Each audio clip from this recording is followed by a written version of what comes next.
Pedang pertama Islam yang menjadi tetangga Nabi di surga. Pernahkah kamu mendengar seorang pemuda berusia 15 tahun berani menghadapi seluruh Quraisy demi membela Rasulullah? Dia bukan hanya saudara dalam iman, tapi juga dalam keberanian, pengorbanan, dan cinta kepada Islam. Siapakah dia? Siap mengenal pahlawan sejati ini? Assalamualaikum warahmatullahi wabarakatuh. Hai Sobat Sunnah, hari ini kita akan membahas kisah yang sangat menginspirasi tentang anak muda yang menjadi pedang pertama dalam Islam. Inilah kisah tentang Az-Zubair bin Al-Awwam. Setiap nama Talha disebut, nama Zubair pasti disebut bersamanya. Demikian sebaliknya, ketika nama Zubair disebut, nama Talha tidak ketinggalan. Ketika Rasulullah mempersaudarakan para sahabatnya di Mekkah sebelum berhijrah, beliau telah mempersaudarakan antara Talha dan Az-Zubair. Sudah sejak lama Nabi memperbincangkan mereka berdua secara bersamaan. Sebagaimana sabda beliau, Talha dan Az-Zubair adalah tetanggaku di surga. Mereka bukan hanya bersaudara dalam perjuangan tetapi juga dalam garis keturunan. Nasab Talha bertemu dengan nasab Rasulullah di Murrah bin Ka'ab, sedangkan nasab Az-Zubair bertemu dengan Rasulullah pada Qusay bin Kilab. Ibunda Az-Zubair, Syafiyah, adalah bibi Rasulullah dari jalur ayah. Talha dan Az-Zubair adalah dua sejoli yang paling banyak kesamaan. Persamaan di antara keduanya sangat banyak. Di antaranya dalam pertumbuhan, kekayaan, kedermawanan, keteguhan beragama, dan keberanian. Keduanya termasuk orang-orang angkatan pertama masuk Islam dan termasuk di antara 10 orang yang diberi kabar gembira oleh Rasulullah akan masuk surga. Keduanya juga termasuk kelompok 6 sahabat ahli syura yang diserahi tugas oleh Umar bin Al-Khattab dalam memilih khalifah sepeninggalnya. Bukan itu saja, akhir hayat mereka berdua pun benar-benar serupa, bahkan sama persis. Az-Zubair telah masuk Islam lebih awal karena ia adalah satu dari 7 orang yang mula-mula menyatakan keislamannya dan perintis yang telah memainkan perannya yang penuh berkah di rumah Al-Arqam. Masuk Islam dalam usia yang sangat muda, pada waktu itu baru 15 atau 16 tahun. Disebutkan bahwa Az-Zubair adalah seorang laki-laki yang jangkung. Jika menaiki hewan tunggangannya, kedua kakinya menjulur menginjak bumi. Dia seorang laki-laki yang berjenggot dan berjambang tipis. Sejak kecil Az-Zubair dikenal sebagai penunggang kuda yang handal dan tidak takut mati dimanapun dia berada. Dia tidak pernah tertinggal dari peperangan yang diikuti oleh Rasulullah. Sehingga ahli sejarah menyebutnya bahwa pedang pertama yang dihunuskan untuk membela Islam adalah pedang Az-Zubair. Pada awal masa Islam, dan waktu itu jumlah kaum muslimin sedikit sekali hingga mereka selalu bersembunyi di rumah Al-Arqam, tiba-tiba tersebar berita bahwa Rasulullah terbunuh. Seketika itu, tidak ada yang dilakukan oleh Az-Zubair selain menghunus pedang dan mengacungkannya. Lalu ia berjalan-jalan di kota Mekkah laksana badai padahal ia masih muda belia. Langkah pertama, ia meneliti berita tersebut dengan bertekad seandainya berita itu ternyata benar, niscaya pedangnya akan menebas semua pundak orang Quraisy hingga ia dapat mengalahkan mereka atau menewaskan mereka. Di dataran tinggi Mekkah, Rasulullah menjumpainya dan menanyakan kepadanya apa tujuannya berada di tempat tersebut. Az-Zubair menyampaikan berita yang ada. Dalam sebuah riwayat, Nabi bersabda kepadanya, "Ada apa denganmu?" Az-Zubair menjawab, "Aku dengar bahwa engkau dibunuh." Nabi bertanya, "Lalu apa yang akan engkau lakukan?" Dia menjawab, "Aku akan memenggal orang yang membunuhmu dengan pedang ini." Maka Nabi mendoakan kebaikan untuknya dan pedangnya. Sekalipun Zubair seorang bangsawan terpandang dari kaumnya, ia tetap saja harus menanggung penderitaan dan penyiksaan dari orang-orang Quraisy. Dan justru yang memimpin penyiksaan itu adalah pamannya sendiri. Ia pernah disekap di dalam kurungan, kemudian dipenuhi dengan asap api agar sesak nafasnya. Zubair lalu dipanggil dalam kondisi tertekan oleh siksaan. "Ingkarilah Tuhan Muhammad itu, niscaya aku lepaskan siksa itu darimu."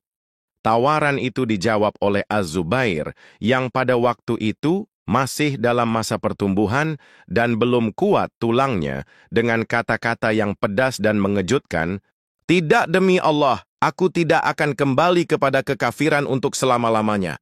Ketika siksaan orang-orang Quraisy terhadap para sahabat semakin kejam, Nabi meminta mereka untuk berhijrah ke Habasyah, sehingga mereka berada dalam lindungan An-Najasyi, seorang raja yang adil. Az-Zubair turut berhijrah ke Habasyah pertama dan kedua. Kemudian ia kembali untuk menyertai semua peperangan bersama Rasulullah. Ia tidak pernah ketinggalan dari satu pun pertempuran. Banyaknya luka-luka yang terdapat pada tubuhnya dan masih berbekas sesudah lukanya itu sembuh, membuktikan bagaimana kepahlawanan dan keperkasaan Az-Zubair. Mari kita dengarkan penuturan salah seorang sahabat yang telah menyaksikan bekas-bekas luka yang terdapat hampir pada seluruh bagian tubuhnya.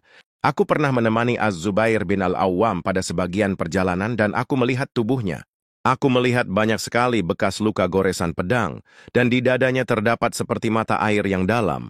Menunjukkan bekas tusukan lembing dan anak panah, aku pun berkata kepadanya, "Demi Allah, aku melihat sendiri pada tubuhmu apa yang belum pernah kulihat pada orang lain sedikit pun." Maka ia berkata kepadaku, "Demi Allah, semua luka-luka itu kudapat bersama Rasulullah pada peperangan di jalan Allah." Ketika perang Uhud usai dan pasukan Quraisy kembali ke Mekah, ia bersama Abu Bakar diutus oleh Rasulullah untuk mengikuti dan menghalau tentara Quraisy, agar mereka menganggap kaum muslimin masih memiliki kekuatan, sehingga tidak terpikir untuk kembali ke Madinah guna memulai peperangan yang baru. Abu Bakar dan Az-Zubair memimpin 70 orang muslim. Sekalipun mereka sebenarnya sedang mengikuti suatu pasukan yang menang, namun kecerdikan dan muslihat perang yang dipergunakan oleh Asy-Syiddiq dan Az-Zubair membuat orang-orang Quraisy menyangka bahwa mereka salah duga menilai kekuatan kaum muslimin dan membuat mereka berpikir bahwa pasukan yang dipimpin oleh Az-Zubair dan Asy-Syiddiq itu sebagai pendahuluan dari bala tentara Rasulullah yang menyusul di belakang, yang akan tampil menghalau mereka dengan dahsyat. Karena itulah mereka bergegas mempercepat perjalanannya dan mempercepat langkah pulang ke Mekah. Az-Zubair sangat merindukan kesyahidan dan menginginkan gugur di jalan Allah. Ia pernah berkata, Thalhah bin Ubaidullah memberi nama anak-anaknya dengan nama para nabi, padahal ia tahu bahwa tidak ada nabi lagi sepeninggal Nabi Muhammad. Sungguh, aku menamai anak-anakku dengan nama para syuhada, semoga mereka gugur sebagai syuhada. Ia menamai anaknya dengan nama-nama para sahabat yang gugur syahid. Berikut ini rinciannya. Abdullah bin Az-Zubair yang diambil dari nama sahabat yang gugur syahid, Abdullah bin Jahsy.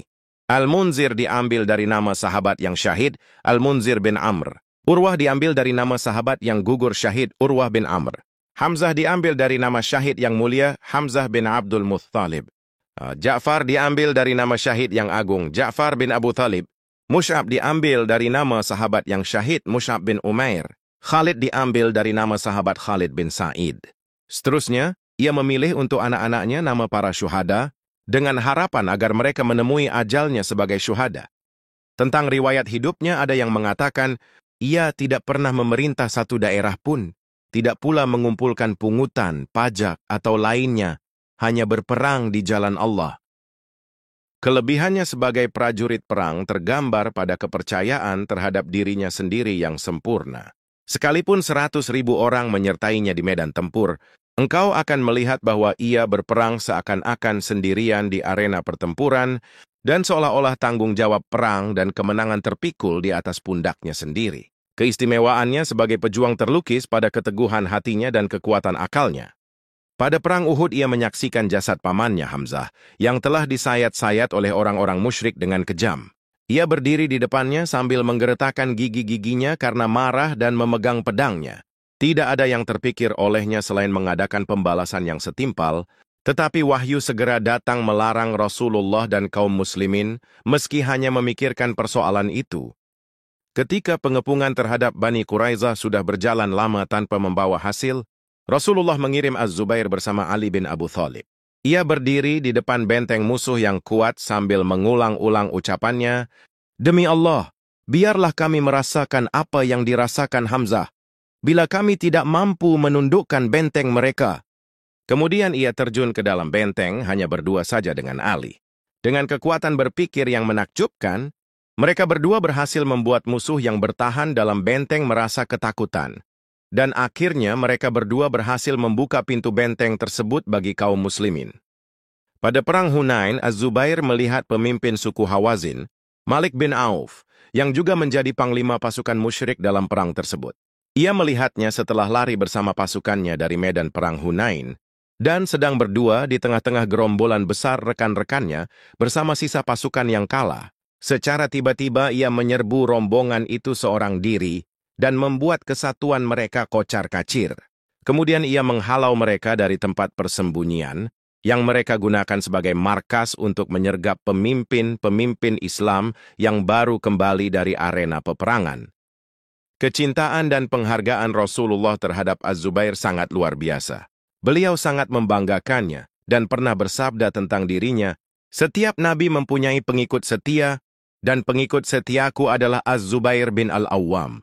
Hal itu karena Az-Zubair bukan saja setia, melainkan lebih dari itu, karena ia adalah seorang penepat janji yang kuat, pemberani yang perkasa, pemurah yang tidak terkira, dan penjual jiwa dan harta untuk Allah Rabb semesta alam.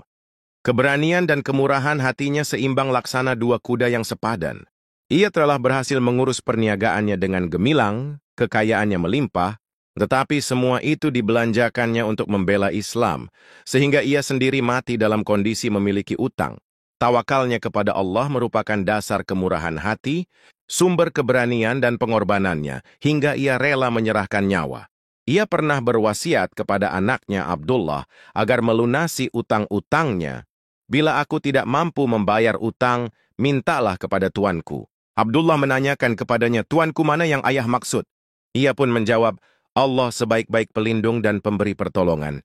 Setelah mendapatkan pesan itu, Abdullah sering mengatakan, "Maka demi Allah, setiap aku terjatuh ke dalam kesukaran karena utangnya, aku selalu memohon, wahai penolong Zubair, lunasilah utangnya." Maka utang itu lunas berkat pertolongan Allah. Dalam Perang Jamal, sebagaimana telah kami ungkapkan dalam cerita yang lalu mengenai Talha, Az-Zubair menemui akhir hayat dan tempat kesudahannya.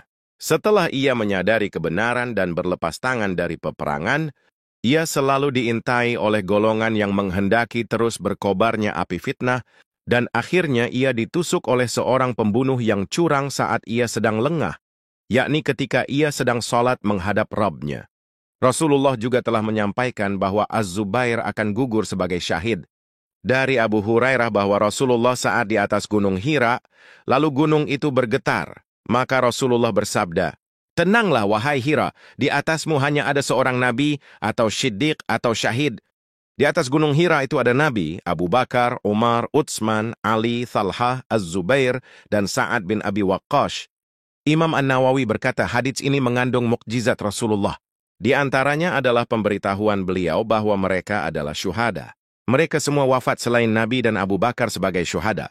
Umar, Utsman, Ali, Talha, dan Az-Zubair terbunuh dalam keadaan terzalimi dan dalam keadaan syahid. Terbunuhnya tiga yang pertama telah masyhur, sedangkan Az-Zubair maka dia dibunuh di lembah Siba dekat Bashrah ketika dia menghindari Perang Jamal. Demikian juga dengan Talha, dia menjauh meninggalkan medan perang. Lalu sebuah anak panah mengenainya dan membunuhnya. Telah diriwayatkan secara syahih bahwa orang yang terbunuh secara zalim maka dia syahid. Pembunuh Az-Zubair, Ibnu Jurmuz, atasnya siksa dari Allah yang menjadi haknya, meminta izin kepada Ali, maka Ali bertanya, "Siapa ini?" Dia menjawab, "Ibnu Jurmuz." Ali berkata, "Suruh dia masuk. Silakan masuk neraka untuk pembunuh Az-Zubair. Sesungguhnya aku telah mendengar Rasulullah bersabda, setiap nabi mempunyai hawari sahabat setia dan hawariku adalah Az-Zubair." Ketika pedang Zubair ditunjukkan kepada Ali oleh beberapa sahabatnya, ia mencium dan menangis, kemudian berkata, "Demi Allah, pedang ini sudah banyak berjasa, digunakan oleh pemiliknya untuk melindungi Rasulullah dari bahaya." Untuk mengakhiri pembicaraan kita tentang Zubair, apakah ada penghormatan yang lebih indah dan berharga untuk dipersembahkan kepadanya daripada ucapan Ali? Yaitu, semoga keselamatan dilimpahkan kepada Az-Zubair dalam kematian sesudah mencapai kejayaan hidupnya. Selamat, dan sekali lagi selamat untuk pengikut setia Rasulullah. Teman-teman, kisah Az-Zubair bin Al-Awwam adalah contoh bagaimana iman, keberanian, dan kesetiaan diuji dalam berbagai bentuk. Ia mengajarkan kita bahwa menjadi muslim sejati tidak berarti hidup tanpa ujian, tapi bagaimana kita menghadapi ujian itu dengan penuh keyakinan pada Allah. Jangan lupa like, subscribe, dan share video ini agar semakin banyak orang yang terinspirasi oleh kisah Az-Zubair bin Al-Awwam